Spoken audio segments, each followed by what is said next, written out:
Hello, ladies and gentlemen, and good evening. I hope you're all well and keeping safe. So this is another talk on behalf of GM6NX, and I'm Brian M0OYG Oscar Yankee Golf. And tonight I'm going to bore you to death with a talk about being pedestrian mobile. So I hope you enjoy it. It's really quite strange not to have feedback immediately from the screen, which is quite funny. I suppose first of all, before I start and introduce everything, I suppose I really ought to just make mention to a great friend of mine, Dave Starkey, G4AKC of Blackpool, the world record holder for pedestrian mobile backpack to backpack between here and New Zealand. And his work, which underlies all of my presentation tonight and all the things I've borrowed from him within it. So hopefully Dave will approve of all this. I know he's watching me. So without further ado, I'm going to now add the presentation, and we'll get on with explaining. So here we go. And let me get it right for you. There you go. So introduction. So this, I'm going to tell you a story, just like Max Bygraves. This is about the discovery of DX, really, by father and son, who are in there in the picture. That's Nathan, age 21, on a cruise on the Californian coast. Looks like we are the management, doesn't it, a little bit? But anyway, I'm sure I've embarrassed him enough already.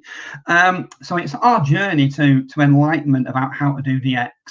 I might tell you now that myself and Nathan qualified in amateur radio as a foundation licensee at aged 11. I was a little bit older, as you can guess, and I dabbled in CB as a very young man, but that was it really.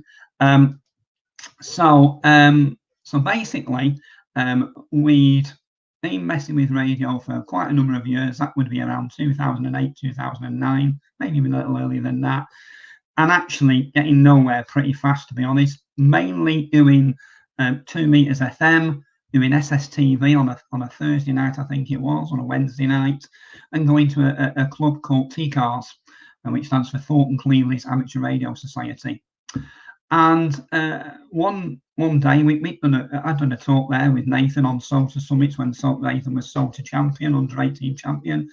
And one night they had a turn on, for want of a better word, and that was Dave. And Dave Starkey turned up with a gentleman called Keith, and I can't remember Keith's call sign. It's a G7, but I can't remember his call sign. Who did the backpack to backpack? That's easy for some people to say. World record attempt, which was successful. And they brought along lots and lots of equipment. Now, some of you may have seen this because I recorded Dave's last talk, which was only a few months ago at TCARS. But Dave has 4, maybe 5 setups for different circumstances, all with the same MO, and I'll explain that after.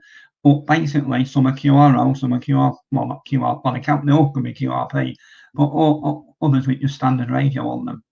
So obviously Dave, we sat there very intently for an hour and a half or whatever it was, and Dave was extremely up to, probably far better than I'm doing now, and explained all about low power, all about the sea, all about pedestrian mobile. And Nathan and I were absolutely enthralled by this and thinking, we've never had a contact anywhere outside the UK. Well, we might have had an odd one into Europe, but nothing spectacular by anybody stretching out. And it just blew our minds and went, wow, we can do that? Really? And he mentioned, obviously, he's, as it says on the slide here, his challenge to Christchurch in New Zealand at 10 milliwatts. And guys, go onto his website on his QRZ page, and you'll see exactly. You'll be able to hear, because it was back in the day, his actual QSO at 10 milliwatts, which is amazing. I can say a lot of people, on here who are making some nice comments. So thank you, everybody, and evening everybody, including Noni and Dave, and yeah, a lean, mean Nathan, absolutely. Right. Anyway, that aside, let's crack on and get to slide 2. He says, here we go. So early one morning, because propagation to ZL and VK is very, very good in the morning in the sort of late summer. So one morning we worked out when Dave was going down to the prom, which is probably a couple of minutes from his house down at South Shore of Blackpool. If anybody knows Blackpool, and you're all from Scotland, so I'm expecting a lot of you have been, because we got a lot of Scottish people in Blackpool. His sort of location is right down at South Shore, sort of on the border between Blackpool and St Albans, as they would say. So we turned up down there, and this is what we found. And Nathan and I made our first contact via Dave's station to VK3MO. So I'm going to play these now for you. It would help if I pointed at the right side of the screen. That's his father who'd like to say hello as well. So it's just stand by 1 minute. Thanks here on Oscar Yankee Golf Pedestrian Mobile to VK3MO. Good morning here, right here. Nice to meet you for the first time, Robert. Yeah, okay, yeah, Brian. Nice place to meet you also, and good morning to your family here as well. So,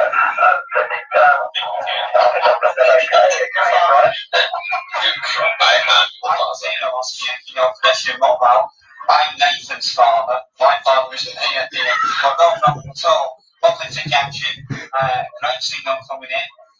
Absolutely marvellous to see this live for the first time. Can't wait to get mine set up and make some contacts like this that are nice and easy to hear. Unfortunately, my QTH is very built up, and there's splits all over the place, so it's very, very difficult to get out. So it'll be marvellous to get working like this. So thank you very much for the contacting. Do appreciate it. I'll hand you back to Dave now, and you take care. 73 from myself and Nathan. And this is Nathan making his first call to Australia. So they can just say hi to you. So just stand by. This is 2 Echoes here, Oscar Charlie presenting your profile to K3MO. Hi Ian, my name's Nathan, and I'm 17 years old. Back to you. Good morning, Nathan. Every place to travel over you. I've got this QR end of the road. It's pretty amazing. Here and So I'm not going to play any more of that, but you can get the impression.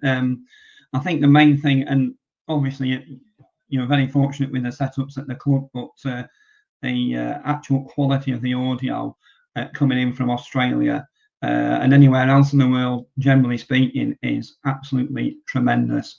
And my wife likens it, and she hates HF, I'll tell you now, likens it to FM. It's that good most of the time. So really good reasons to actually do this. And a very young Nathan there, as you can see. Now, just to show you how easy it is from Blackpool Beach and how much difference it makes, this is a quick video of Nathan sat on the seawall, as you can see. In there is an 817 running barefoot, and there is a very, very old and crude Wonder Whip there with a counterpoise. He's making contact here into the Canary Islands. Also, 559, working about 2.5 blocks on the northwest coast United Kingdom.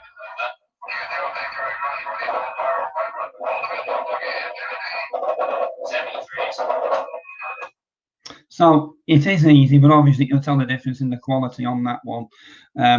So there you go. Right, so why do we do it? Well, I think I've demonstrated in the first 2 videos why we do it. It's exceptional. It's a lot easier to get to than Salter, and it takes a lot less effort, and it's cheaper on the petrol. That isn't the main reason, obviously. But the achievements are greater, and the views are stunning. So we're very lucky here to live in Blackpool. The sea is never that far away. It probably takes me longer to load the car than it does to drive to the seafront. So that sort of gives you an idea. So very, very lucky. And if you notice on the picture here on the left, you can see how close I am to the sea. Obviously, that's a very important part, which will become apparent soon. So YHF Pedestrian Mobile, much easier to work the stations. The miles per watt is much greater. So I've never took a radio out that is more than 100 watts. And in fact, most of my contacts have probably been done on 50 watts or less. I thought we were doing on 100 watts until I actually did some testing. And I used to use that 817 and a KL203, which you'll see in some of the pictures later. I was under the impression at 5 watts that the KL203 was putting out somewhere between 70 and 100 watts. When I started to get a bit frustrated, because I was on the beach about 8 miles away. I'm normally up north, the north end of Blackpool, a place called Bispham, if anybody does know it, and Dave is down at South Shore, and we're normally about 8 miles apart, something like that. And Dave was getting all these stations and they couldn't hear me, and I was thinking, why? I've not done that much different. Anyway, when I did some testing, there was a really good reason. Mine was totally inefficient and was only putting out 50 watts. So even when we were putting the same power out, it just wasn't quite optimized enough. We later also found out, by the way, with Z100 auto tuner, which you can see on the back of this picture here, that had also gone US and was only offering, although it was showing a perfect, it had been perfectly tuned, it was still only offering 2 to 1 to the actual radio, which is not ideal, to say the least. So there we are. So apart from that, out on the beach, no noise, no noise level S2 or less, unless you've got people on the side and places that are causing interference actually on the vans. Fresh air, absolutely wonderful. You meet people every time you're out. I've had some funny encounters, quite a few with, I used to do radio, is that CB? What are you trying to catch with that fishing rod, come to mind, but all sorts of things. And believe it or believe it not, and this is really funny, I get asked more questions by the ladies than I do the gentlemen. Don't know why. It might be my good looks and personality, but I doubt that somehow. And as my wife quite rightly says, when I work the world, especially when I'm on cruises, and I'm sure there's might be a member of the club on here who will what's it to this, you actually do contact people and go, I'm going there next week, or and there is a chance that you might meet up with them. I haven't yet met up with anybody, but I can tell you for sure that G4AKC on one of his later cruises, that probably not so far long ago now, he met up with a guy in Sydney, Australia, and they had a day together, and that was quite a nice experience. And we know we've had, well, Dave has had over, and we all went, all the HF group that were congregated in Blackpool, we went for a breakfast one morning after working some DX. We had a gentleman over from Australia, and we went for a meal with him, and that was quite fun. So yeah, so all really, really good. So all good reasons to do pedestrian mobile. Oh, you know what? The last thing I missed on there, or I didn't put down, but the real best thing about it is when you make contact, they go, you what? How much power? Are you sure? That's the other thing that I've had, and I'll tell you a story about that in a little time as well, a little bit later. So what makes all this difference, and why is it so good? Well, I think probably a number of people on this or watching me at the moment who will tell you from their expeditions on islands and such like that being by the sea is absolutely brilliant. So I'm going to tell you why it's brilliant and how you possibly can even improve on brilliant to absolutely exceptional. So first and foremost, the best thing about the sea is the salt water. As Dave often refers to it, and I'm nicking his thing here, God's own ground plane. Okay, that's what he calls it, or that's what we refer to it, and it is brilliant. It gives you a super low angle of radiation. It makes up the other half of the antenna when you actually use your ground tuning unit, which again I'll come to shortly, and it gives you a much improved performance, not only to get out but also to get the signals back in. I would say from experience and from knowing what people that have sat there with beams, that actually I don't need a beam to work the world from the seafront, not in the least. It wouldn't give me any advantage whatsoever from doing that.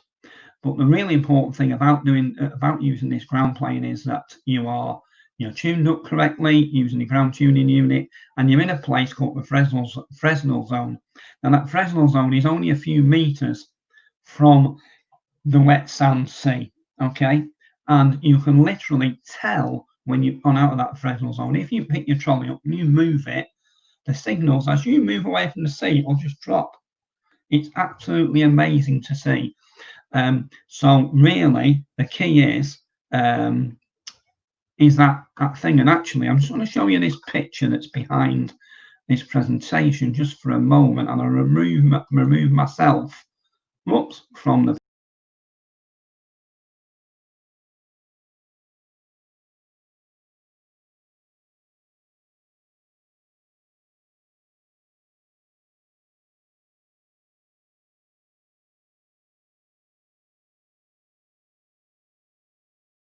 in the region of about 20 or 30 foot. Somebody's just put me back on. Thank you, whoever did that. I'll have my presentation back. So you can see where I'm coming from. The closer to the sea and the sand you are, the wet sand, the better it is. Yeah, oops, Bob. So without further ado, let's go to the next slide. Come on. So there we are. We're looking down on Blackpool Beach. So that's pretty good, actually. I can't really point out too much, apart from to say when G4AKC works, he's off the picture at the bottom end, and where I work, the DX is right up the other end, where you can see it go back in again, okay, because that's going up towards Cleveland, so you can see how far apart we are. We can see the lovely sea, the ground plane there, and if you look at it, it looks like a mirror. And what better thing to reflect something than the mirror? I'm just gonna have a quick drink, guys. I'm getting thirsty. So the salt water creates a perfect ground plane for the antenna to work against, much like a sheet of copper, stretching for miles. And this, by the way, is courtesy of Dave. Operating near the sea in the Fresnel zone increases the ground wave and decreases the angular radiation, hence the X performance. The sea beach area is an ideal ground plane, so we have to couple into it.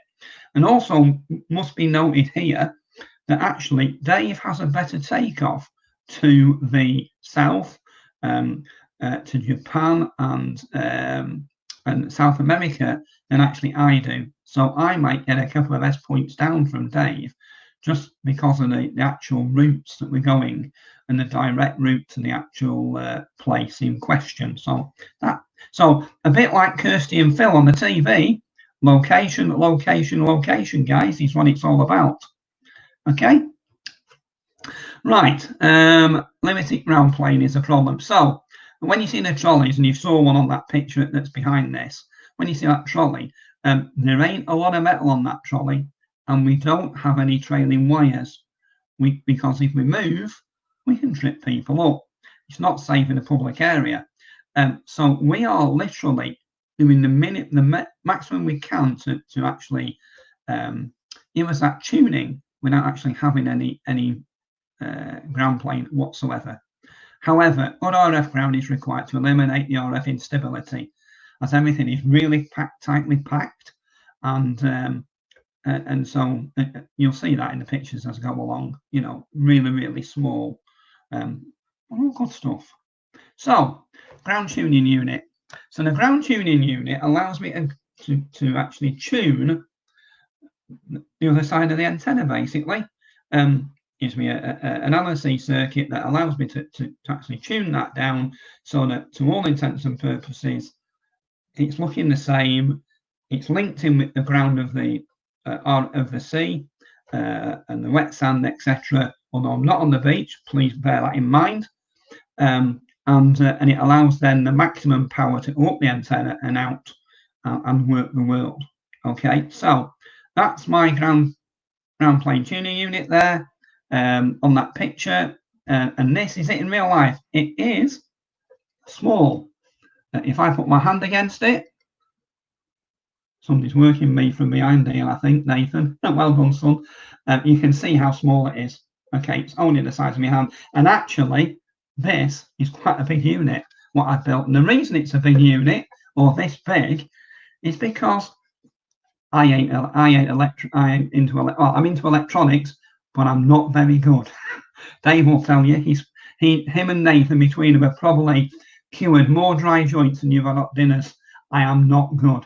Okay, I love it, but I'm not very good at it. So that's a ground tuning unit, and we'll go into a minute to explain on how that works and how that's made. But literally, I have it again. So Nathan, if you want to work this, I'm happy for you to do so.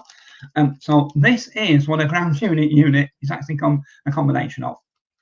You've got a few capacitors and resistors and a rectifier in there. You've got a 12-point switch, a what's this thing now?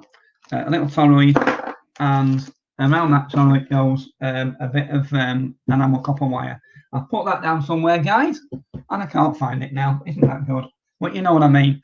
And apart from that, obviously, on a variable capacitor, you've got a few a 47K variable pot to allow you to get a reflection on here. You have got there's your capacitor. On the back, you've got two SO239s, a piece of RG58 goes between these two, and then you break the braid in the middle. And this is to add a little bit of extra wire if you need, just to help you to tune it down. Okay, so that's it. Well, that wire is not a trailing wire; it's very small. And basically, the sensing circuit is put around the toroid in there. So there's not a lot there. Not a lot there at all. Thank you, Nathan. I've got all that now. Right. So if I can make one, any idiot can make one, because believe you me, ask me about IT. Yeah, well, actually, you know, I'm a radio operator first and foremost. I try my best, and Nathan and Dave will tell you, I try my best to do what I can do, and I you know, I have a good go. Right. So that's a ground tuning unit. So here's one of my original attempts or start of a trolley, and you can see the Mark 1 ground tuning unit there. Used basically exactly the same thing. It was just slightly smaller. So that's it. And you can see how from the ground tuning unit, it's not quite set up correctly, but you get the idea. Okay. So adjusting for ground current. So basically, what you need to do is get an antenna before you go out anywhere near the sea, and make sure that antenna is actually of the resonant frequency. So it's actually resonant before you start, because that helps you. This is it's not a good thing to try and resonate something at the seafront. The idea is that you get to the seafront and you deploy it within seconds. Well, within minutes, 2 minutes maybe at the max.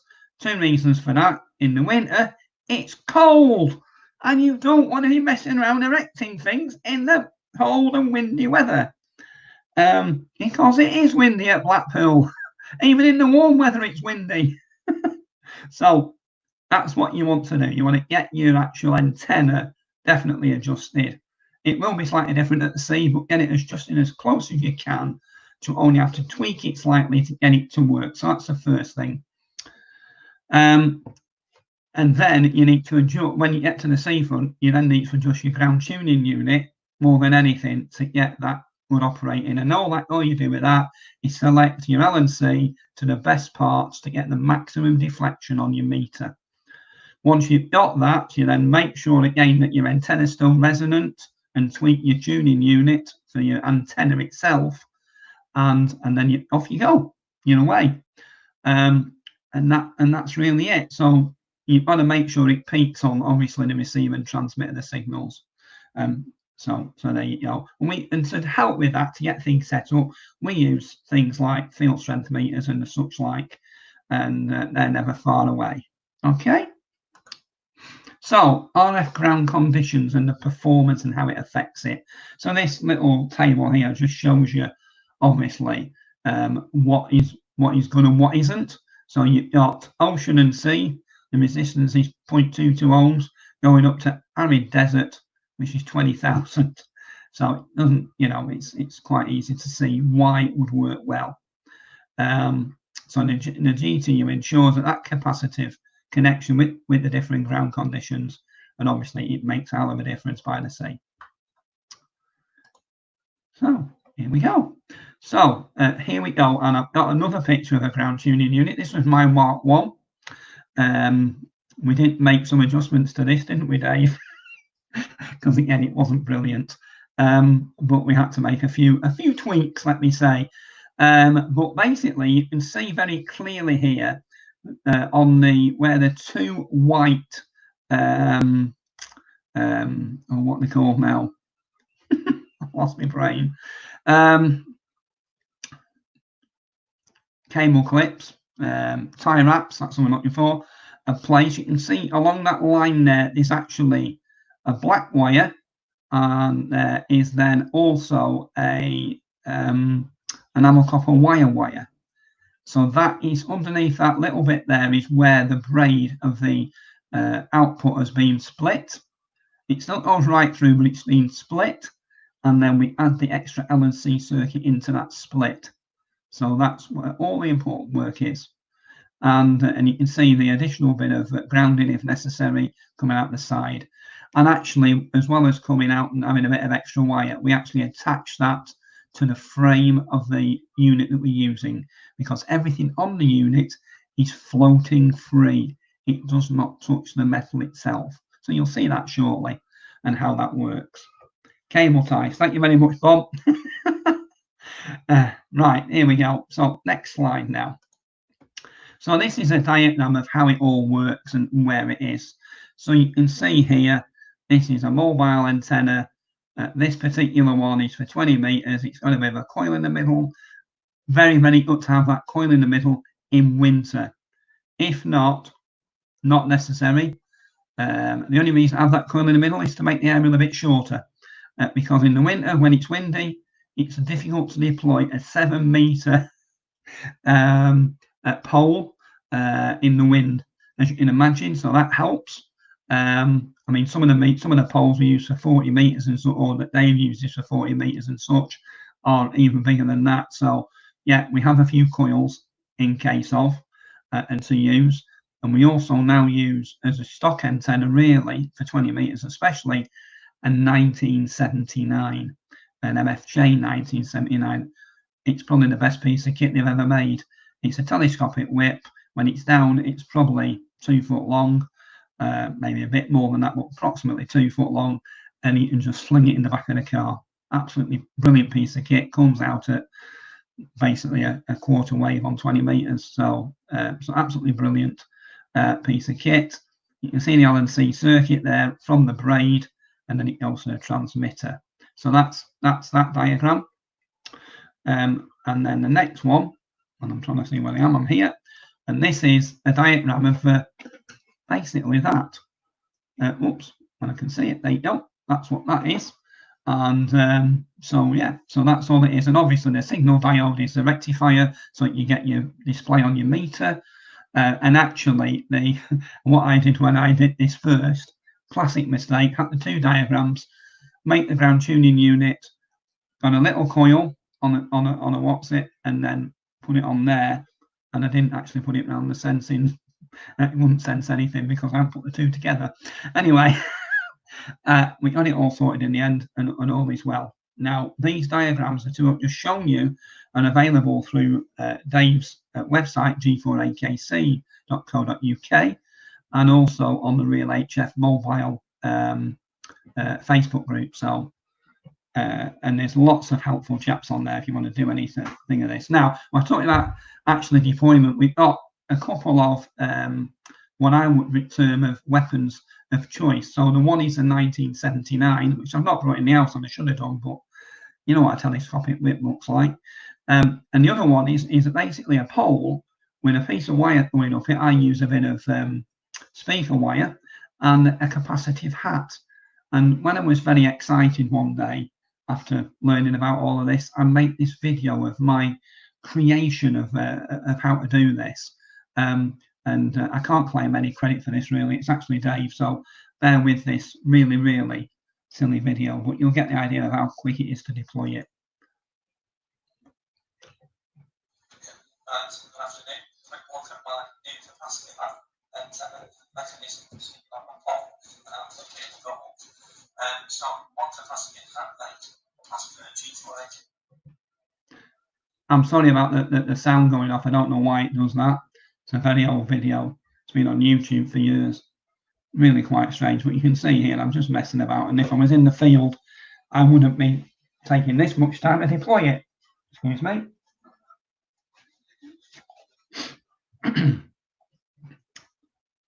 So there you are. That's a fishing float holder. And I've just put a piece of pipe in there, plastic pipe. So it will actually hold the capacity of that sort of level, straight level.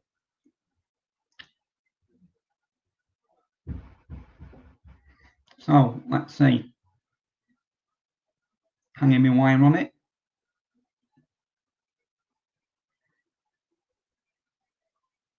Here's the fishing pole coming.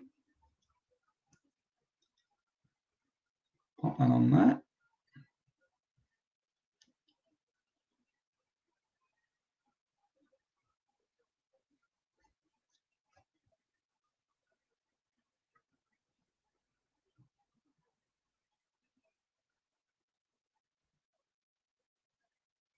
Sorry it's taking so long, guys. Into the holder. So there's the Mark 1 trolley, by the way, very quickly there. See, once you get going, tongues out. Wrap the wire around a couple of times just to stop it from what's in the wind. My able assistant Nathan was probably taking this video, and this is how quickly we can get it up or down. So if it rains, which of course it never does in Blackpool, we can actually undeploy it very, very quickly. There you go. How about that? So hopefully that's giving you a bit of an insight into one of the weapons of mass communications. So you can imagine with that pole up on a many occasion, you know, all the fishing quips that come up, you know, what have you landed and all sorts of rubbish. So this is a picture of the Mark 1 unit. So as you can see, we've deployed this using sorry, I should be looking at this instead of the big one. I've deployed using basically a chopping board as my main board there. So nothing on there. We've got a 817, a KL203, the ground tuning unit, and a battery. And a second battery, just notice there's a little battery just to the left of the main battery. That's powering the 817. The big battery is powering the KL203, and that big switch is for the KL203. Yeah, it didn't work bad actually. This it was a good setup, and it worked. The only problem was I made a big mistake when I built it. I couldn't actually make the thing. This is a sack truck. It wouldn't. The top handle comes down, but not when you put that on it. So that was my big mistake. So basically, I could only put it between the seats in the car and stand it up. It was heavy, and therefore it didn't last too long for me. So there was nothing wrong with the setup. It just didn't work for me. It was a nightmare to get in and out of the car. So that's the top and bottom of it. So that's Mark 1. But it worked. This is Mark 2. Bit better, smaller trolley. I could lay it down in the car. This had an 897 on it. A new ground tuning unit, which you can see, which I made, a second version of it. And again, the 2 battery system, 100 watts, but the batteries weren't that good, if I'm quite honest. And the 817 again weighed a ton, and the trolley weighed a ton. On the other side of that trolley is still the you can probably just about see it, the ZL100 that was tuning up the antenna, as well as the ground tuning unit. Oh, and it had a light in that one as well. So, bit of a different one. I can tell you a story about that ground tuning unit. Before it was made into a ground tuning unit, I was asked whether they could borrow it for the Air Training Corps. And they used it as it still has some wires in it, but not the ones from a ground tuning unit. There's some wires in it.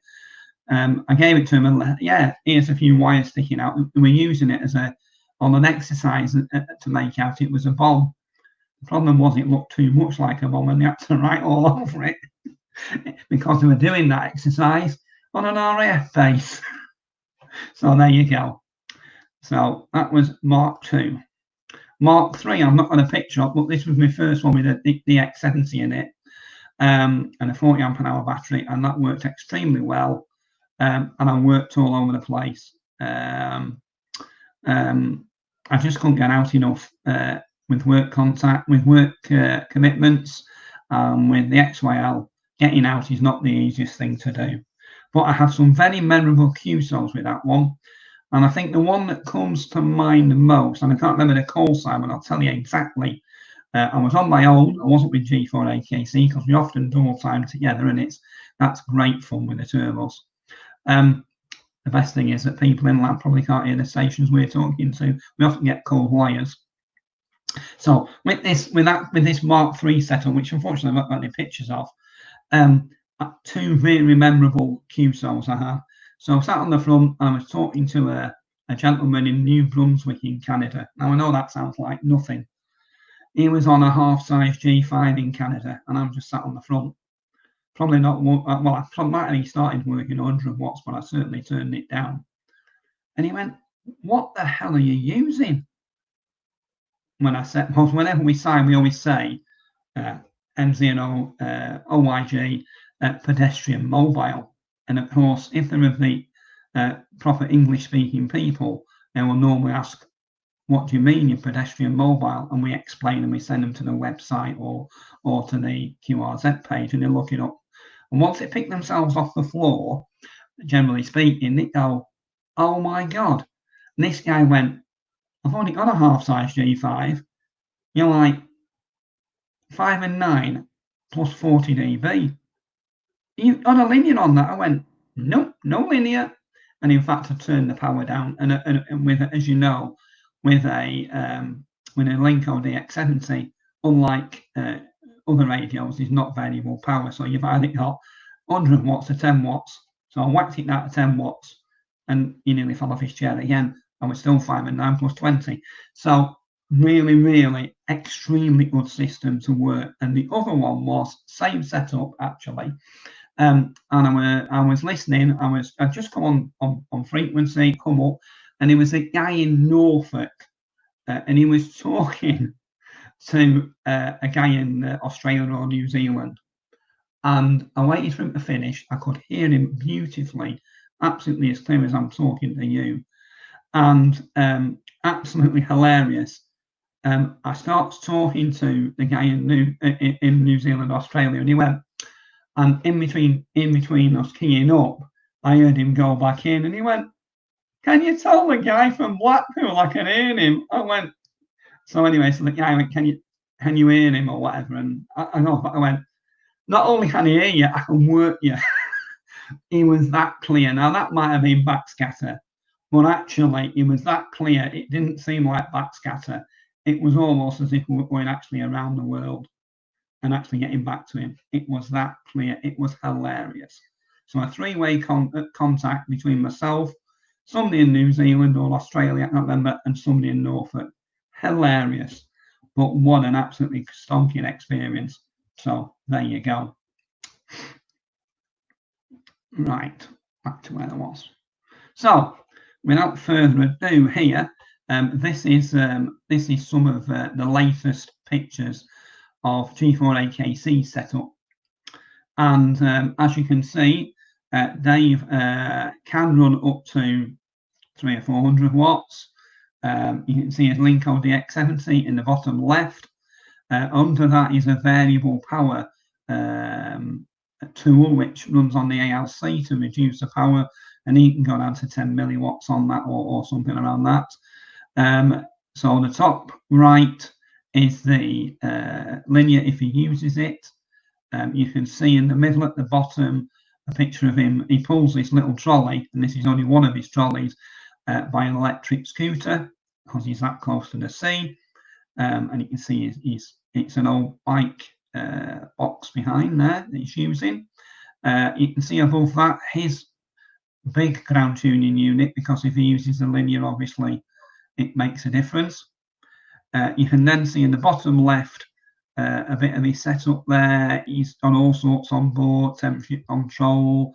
At the top above the radio, there is Gordon Bennett. Sorry, guys. It's a speech processor, but for the incoming audio. So it literally takes out all the hiss and anything, if there was anything, allows it to drag out even more stations. And next to that is a unit which allows him to Bluetooth to a set of headphones as well. So you have Bluetooth there. So, and in the front of that top picture, you'll also see he's got a GoPro, so you can record things as well. So it's a very good setup, and this is only one of about 4. So this is a QRO one. He has a shopping trolley version, which is a QRO one, and he also, off the top of my head, has another one, which is just a plain radio without any linear in it, and that's for very small, so you can take it on holiday when it goes in the caravan. So get the idea. Dave has a factory for Linko DX70s, because all of the trolleys have the Linko DX70, and the main reason for that is when it's cold and you've got gloves on, it's easy to operate, and it's very rugged and does very good audio. Well, it's rugged until somebody drops it on the floor, like myself. Yeah, a bit of wind and took the trolley over. So then that was why Mark 3 didn't any pictures of it, because that's what happened to it. The Linko DX70 did survive, but it still needs a bit of fettling yet for some of a few things loose on the outside. Right, so on air results. So I think I've given a couple of examples already, but Nathan will tell you how good it is working on the promenade. He's had many a happy hour out there with me. However, again, location is everything. Since Blackpool Seafront has been changed, I've had to move. So I used to work in a place that we used to call the Donut or whatever, up at the Mushroom, up just outside Cleveland's, near what I would term the View Cinema. Now, very kindly, they've done all the front up at Blackpool, and it is gorgeous. They've done a really nice job. Excellent, looks a lot better. However, if you look at the picture here on the right-hand side of the screen, you'll see that basically all those stones and things that have appeared at Cleveland's now, it started to stone up. In fact, it's changed it that much, the movement, out in the estuary opposite Fleetwood, going up towards Morecambe and the like, and Walney and the Lake District. It's actually a hill of stones that has been created. And when I say a hill, I mean this hill is coming out of the sea. It is that big. So it has made a hell of a difference. So I can no longer work from this location because I can't get a good ground connectivity. And it's abysmal. So I've moved back down to a place called Anchor Zone, and there's a little bit of a bump in the sea wall where it sticks out further, and I work from there now. So that's what's happened there. So I haven't got a great big list of DX. I've only just started electronic logging due to Nathan, and I've tried to copy logs into my Logbook of the World and EQSL, etc. And there is some good things in there, but unfortunately, I used to write a lot down on paper, and we moved house, and I lost a lot of my logging. So unfortunately, I can't show you very much. I can tell you when I first uploaded everything, I had about 259 QSOs in the electronic logs. You can tell how, and I've been licensed since 2007 or 2008, something around that. So you can tell how little I've logged actually physically on the internet. However, as soon as I put them all onto Logbook of the World, I had 54 DXCCs. So considering I didn't log much, and I didn't keep good logs, to have 54 DXCCs. PS, none of it worked with FT8, all worked by voice. I think that's pretty good going, don't you? And on less than 100 watts, generally speaking. And thanks, Dave. Dave just not let me know. It's a DSP unit, guys, that was on top of the radio. I couldn't remember. Thanks, Dave. Having said all of that, here's some of the stuff that is in the log. Australia, New Zealand, Ecuador, Japan, French Polynesia. I can tell you for sure I've worked Alaska, I've worked Hawaii, I've worked lots and lots. I think I've even worked Chile once, Brazil, places in the Caribbean, all of the usual places. So with all that, with little or no, compared quite small amounts of power, and with very limited equipment. So that should tell you everything you need to know. And I can tell you, every time I go out and play radio with one of these trolleys, it is amazing. I've got I've just bought an Icon 7300, and it's brilliant. Don't get me wrong, it's a beautiful radio. I love it. It works really well. It's easy to operate. But actually, working from home, it's very limited. Nathan on FT8 has done some extremely good contacts on it. He's managed China and other places. But actually, comparing that to sitting on the seafront, there is just no contest. The only problem is you freeze your whatnots off in the winter on the seafront. But other than that, it's a very worthwhile experience. So here we go. I've got a couple of videos here now of my trolleys in action, and the quality of the audio you'll see is excellent. The first one on the left is VK3 Cow. This is a guy on a station in Australia, a cattle ranch in Australia, in the middle of nowhere. I think his nearest shop's 30 miles away or something. So that's the first one. I'm going to show you. I hope you've not all fallen asleep yet. It's a good friend, not far away. I thought he might have come up on frequency this morning, but he hasn't done. So that's why I recognise the call. I think there's either a video or I've read about you, so very good indeed, Nick. So the byline for the first station in the group is Echo Alpha 3/G7 DIE Portable, and his name is Stephen Dancing.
So that was that. As you can see, that was they didn't realise I was up on frequency at that point.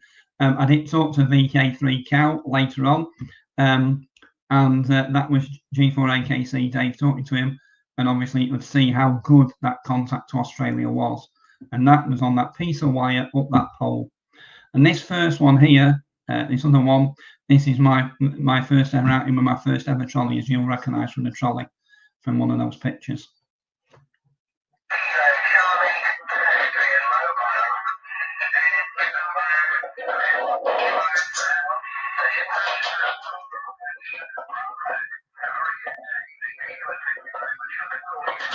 Looking very free from a little self there.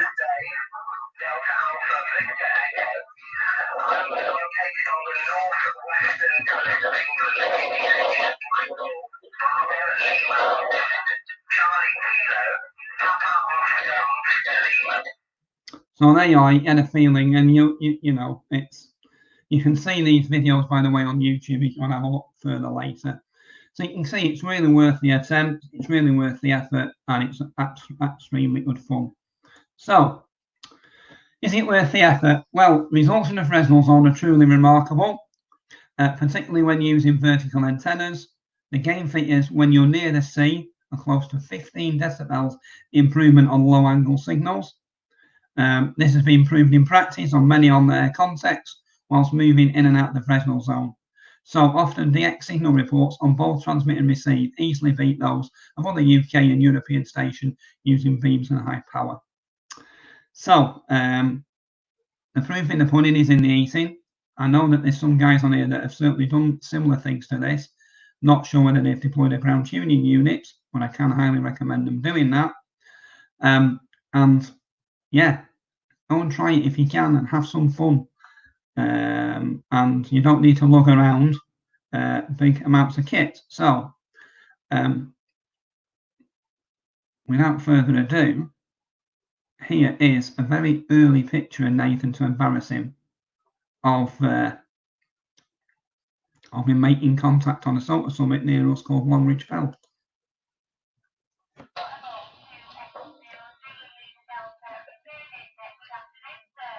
My name is Sophia, Zulu Oscar, Foxtrot India Alpha, Sophia, and the QTH is Brian M0OYG. Not quite the X guys, but hey.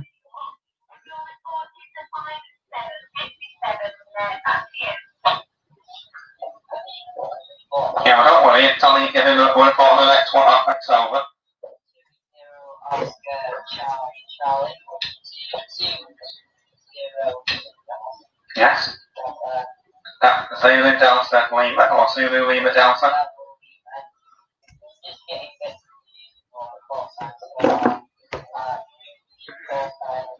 You can tell all of it is by the quality of the video. There you are. I think I've embarrassed him enough. So, without further ado, I think my last line is coming up. So, guys, been quite a long one, but hopefully you've enjoyed it. And have we got any questions? I'll just look on the thing. Oh well, I'm really pleased with some of the comments so far. So thank you, Bob. Thank you, John. Appreciate that. Dave, I hope I've done you proud. G4AKC and Nathan, I hope I haven't embarrassed you too much. So any more comments? I can't see. I can only see the stream on. I'm assuming they're coming from everywhere. These. So. Oh God. I hope you couldn't hear me all the way through. Just seen a private message from Nathan saying he couldn't hear me.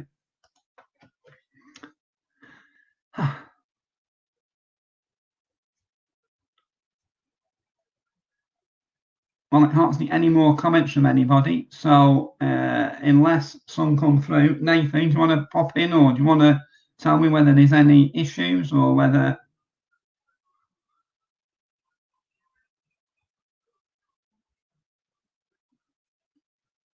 Well, oh, I've got a private message from him.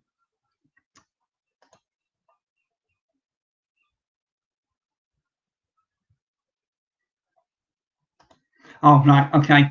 Yeah. Okay. No problem. Right. If that's all it was, that's brilliant.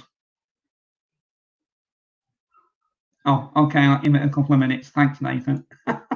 Right. So got some more comments, I think, here. Right. Okay. Never lost the audio from you, Brian. Oh, thanks, Neil. I appreciate that. Right. Okay. Yeah. Well, the YouTube recordings were the YouTube recordings, Dave, unfortunately, but we can only try. Thanks, James. I hope you all enjoyed it. Oh, right. Okay. I've seen one here from Jonathan. Thanks, Jonathan. Why not just get on the onto the pier? You're absolutely right. You could get onto the pier. First and foremost, one, you've got to pay in some cases. Two, you need to know where to park actually by the pier. So dragging the equipment down there would be difficult. And actually, for probably the gain overall, you probably wouldn't make a lot of difference. It might make a little difference. I'll just let Dave Starkey come back with any comment he'd like to make on that, because that's a very, very good question. So I'm hoping he does. I've got lots of abbreviations here, 1BR and all sorts. Sorry. What's a harmonica for?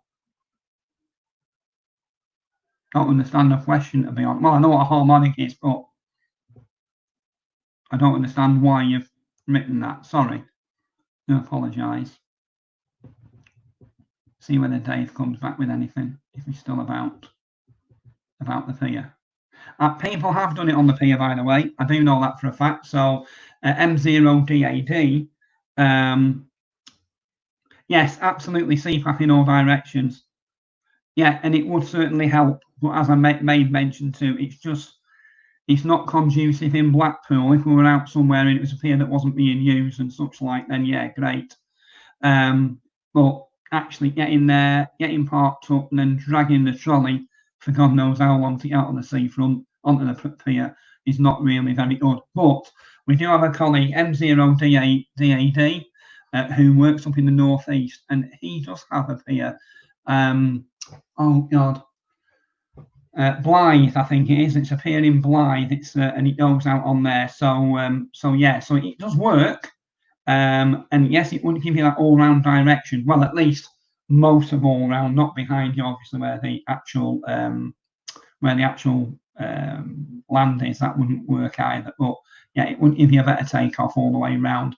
The other thing is as well, what would help as well with being on the pier in Blackpool anyway, because the piers are so tall, they give you that quarter wave above the sea, which is really, really worthwhile. So if you notice when Dave and I are on the seafront, we're always on. We don't go down to the sand. We never go down near the sand.